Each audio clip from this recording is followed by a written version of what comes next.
Good evening. Welcome back to Crochet with Lulu. Today is day 10 of hashtag Christmas Extravaganza 2026. Today is recipes suggestion.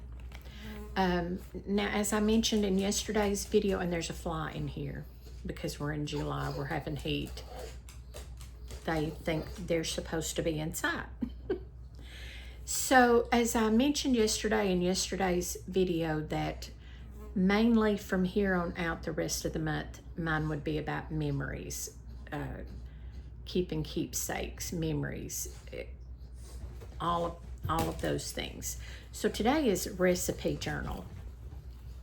Get a large notebook. Now, I love notebooks, as I've mentioned several times. I have notebooks everywhere. I have notebooks of finished projects, of written projects that I have doodled in and written in, everyday notebook. And years ago, I was at my aunt's in Georgia. This was probably the early 2000s. I have an aunt. All of my dad's family has passed away, all of his siblings except one sister. She's the baby sister. She's the one that loved cooking, but all of his family were excellent, wonderful cooks. So I was at my aunt's in Atlanta, Georgia. Now, this may have even been back in the late 90s. And she had written some hand recipes. She had handwritten some recipes because that was back then when most people didn't own computers or ways of like we have now. You know, we put it in our phone, we screenshot it. However, back then, all of this new technology was not as readily available. So she had a lot of recipes handwritten. And then there was a dear friend of mine that she and I would gather up all the ingredients and made homemade pimento cheese. I have racked my brain looking for the recipe and trying to remember what we used in the homemade pimento cheese. And then she would also make delicious desserts like punch, things of that nature. So this is a suggestion and a tip how to keep this readily available.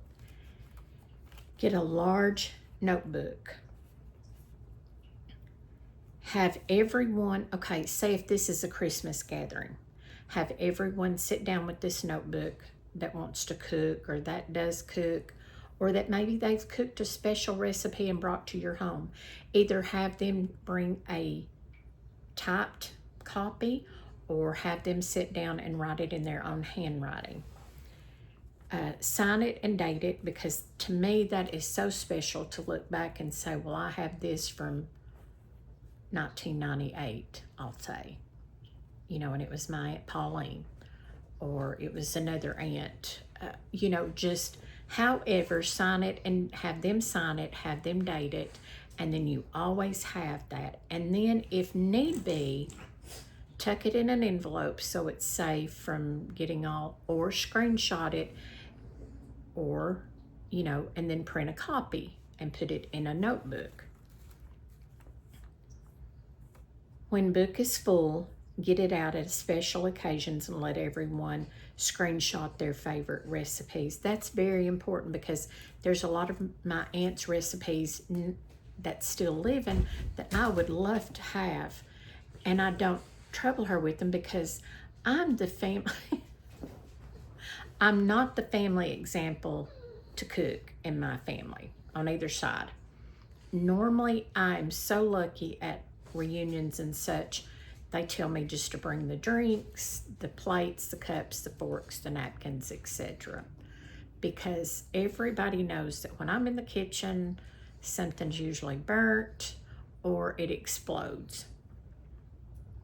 Remind me to tell you a funny video about my cooking of a caramel pie. We'll leave that one. These are more precious if they're handwritten. I'm reading my notes here. Example, I have a distant cousin that at all of her family's gatherings, they would talk about different recipes that their grandmother, which was her mother, would prepare. Now, one of them was a special recipe that my cousin had given to several in the family, but her mother would prepare this, and so everybody remembered it, but they thought it was her mother's recipe. So what she done is she knows someone that makes the small carving boards and done this in my cousin's handwriting.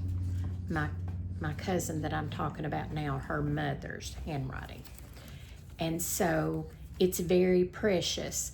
And then she also had copied for each one of the kids a picture of their grandmother, their aunt, her mother, and she put that in a little, I think it was a little clothespin that she had glued to the bottom of the cutting board.